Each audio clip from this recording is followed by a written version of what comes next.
Anyway, this is called Sea Salter. Sea Salter isn't a town or even a village. It might be a hamlet, I suppose. A few chalets and caravans, plus a shop, alongside a grass bank that skirts the beach and the sea. It's the seaside, but without amusements, bumper cars, candy floss, toffee apples or sand. Well, there is sand, sort of, but the sand is mixed with shells, whole shells and broken shells, billions of them. So you need plimsolls or sandals, you can't walk on it barefoot. Grandad takes us there. We all go in his green standard ensign. I sit in the front on the bench seat in between Dad and Grandad. Kez sits with Nan and Mum in the back. It takes about 3/4 of an hour along the A2, which is the road the Romans used to take. Then turn left off the Thanet Way. It's about another mile along the lane, with fields on either side.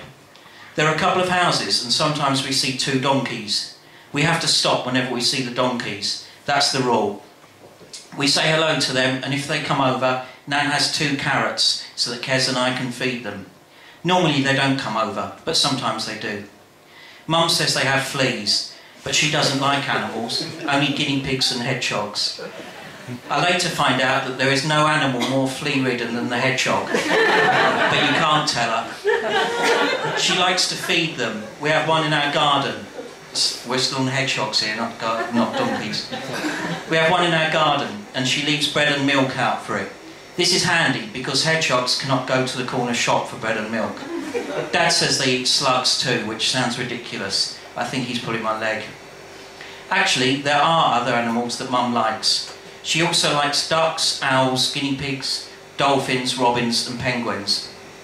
Animals that she doesn't like are cats and dogs mainly, but also ants, flying ants, jellyfish, snakes, rats, mice, earwigs, pea bugs, centipedes, leather jackets, whatever they are, slugs, gnats, daddy longlegs, wasps and tarantulas. Anyway, when we get to our spot at the bottom of the bank, just across the road from the shop, we unload the car. We unload the windshield, a hammer, sunbeds, buckets and spades, football, tennis ball, cricket bat, cricket stumps, badminton rackets, or tennis bats as they're called in our family, shuttlecock, tennis rackets, they're also called tennis bats, beach ball, picnic box, ground sheet, blanket, colour gas stove, spare canister of colour gas, kettle, teapot, tea cosy, saucepan, a 2-gallon jerry can filled with water, cine camera, binoculars, suntan lotion, towels, rubber dinghy, or boat as we call it, and foot pump. I bring some I Spy books. I bring I Spy on the Road, I Spy at the Seaside, I Spy British Wildlife, and I Spy Wildflowers. Kez and I bring our emu puppets. Kez has also bought Chocolate the bear. She used to make good names for her animals. Dad and Grandad carry the heavy things. If I'd have thought properly, I got a nice picture of Kez with Chocolate. You could have seen that. I take the cricket bat and tennis ball and make another trip for the cricket stumps and football. We find a spot away from any dog's muck and set up camp. The ground sheet goes down first, a grey tarpaulin that has been on every family picnic since 1947.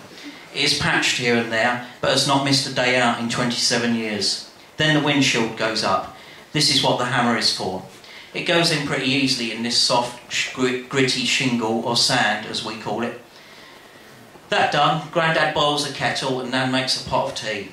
Kez and I have squash. We have to wait until the tide is out before we can go cockling, but if the tide is in, we can go out in our boat.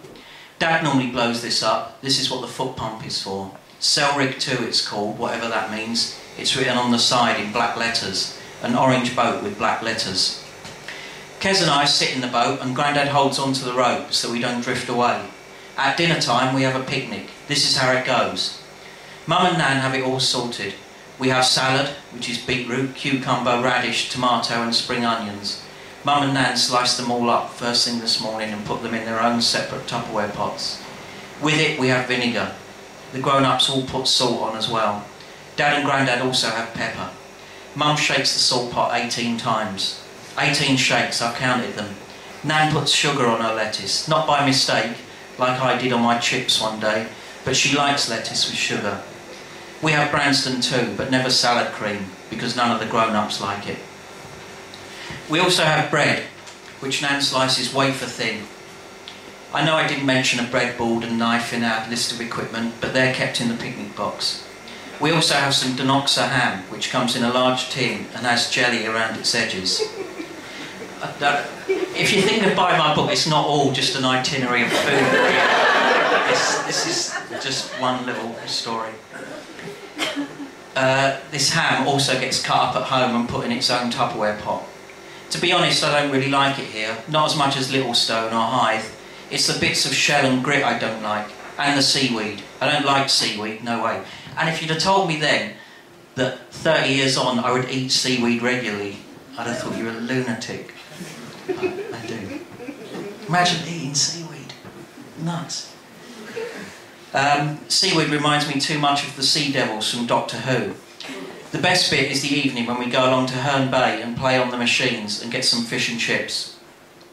When it's low tide, we can go cockling. Grandad knows what time low tide will be. I don't know how he knows, but he does. He also knows what you have to look for when you go cockling. You have to look for the eyes, he says. 2 little holes together, 2 little bubbles that sparkle in the sand. You dig in your finger, and sure enough, you can hook out a cockle. Grandad holds the bucket that, on a good day, will be full in a half hour or so. Me, Kez and Grandad, and sometimes Nan too, all of us bent in half looking for those little eyes. Grandad eats them. He cooks them in the saucepan on the Calagas stove. I don't like them. They look weird out of the shell. Oh, I nearly forgot, she likes orangutans too. While Grandad is tucking into a plate full of cockles and I have a paste sandwich, he tells us a special story. Kez has a stick of celery with cheese and chive primula. I love the way it comes out with grooved edges, like a worm emerging from a Play-Doh factory. Now, this is where I met your Nan. Here? Yeah, here. What? On this very spot? When it comes to locations, I have to be very precise. It's not good enough for it to be sea salter. I have to locate the exact grain of sand that they were standing on. Well, just over yonder, and he gestures to suggest that the exact spot was not on the sand at all, but on the grass up over the bank. I listen on, slightly disappointed, but will make him take me there later, to the exact blade of grass before we leave tonight. And if this works, cue Grandad.